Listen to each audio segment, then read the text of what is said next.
Another tanong si Kuya, ang sabi dito ni Kuya, ano daw yung mga sintomas ko before na hindi pa ako nagda-dialysis? So, i-share ko nyo guys ha. Wait lang.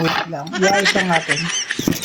So, kung sa sintomas lang ako, ang dami. Iba-iba.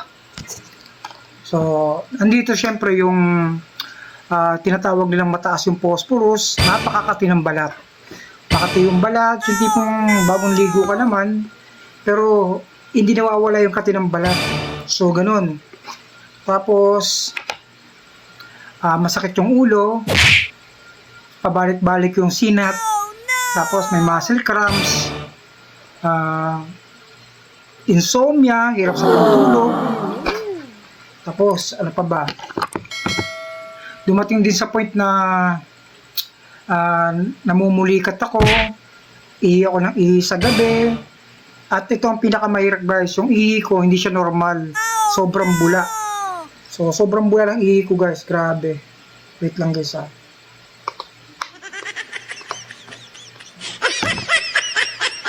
Wait lang guys.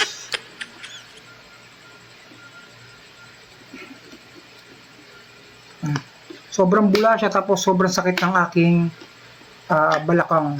So, ganun yung mga naramdaman ko before. So, hindi ko siya pinansin kasi nga, akala ko normal lang. Normal lang na pagsakit ng bewang o dala lang siguro sa trabaho. Hindi ko siya pinansin guys. So, dumating yung pangalawa naming laboratory. Nagulat yung doktor na tumingin doon sa laboratory ko. Bakit daw hindi pa daw ba ako nagpa-dialysis? Dahil daw yung creatinine ko nasa 450, may get 450 na. So ina-advise na ako ng doktor na mag-dialysis. Pero nga syempre, alam naman natin pag dialysis mahal yan. Ito yung mga panahong may bayad pa ang dialysis. So isang linggo, tumagal yung isang linggo, hindi pa rin ako nagpa-dialysis.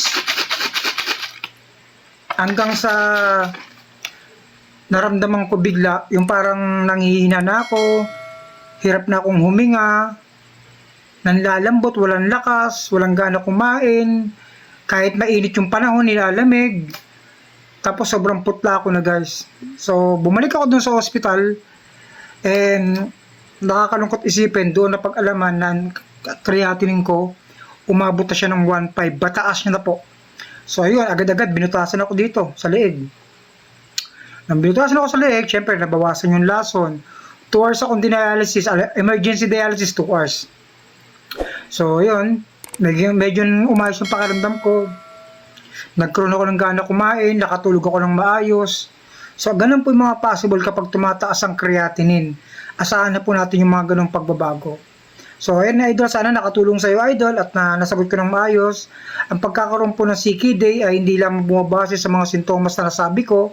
Bagkus, mas maganda pa rin po na magpakuha tayo ng blood laboratory, EGFR, importante EGFR para malaman natin kung ilan yung function ng kidney natin.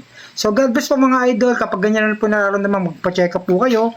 Hindi po ako doktor, ako lang po ay gabay na pwedeng yung nararamdaman mo ay nararamdaman ko rin before. Pwedeng magtugma pero mas maganda pa rin mag-base po tayo sa laboratory natin at sa advice ng doktor. God bless po. Ayan, ang iinumin ko ngayon guys, ito ay calcium carbonate. Ito siya, powder nga lang. So ito siya. So, ganun guys. God bless.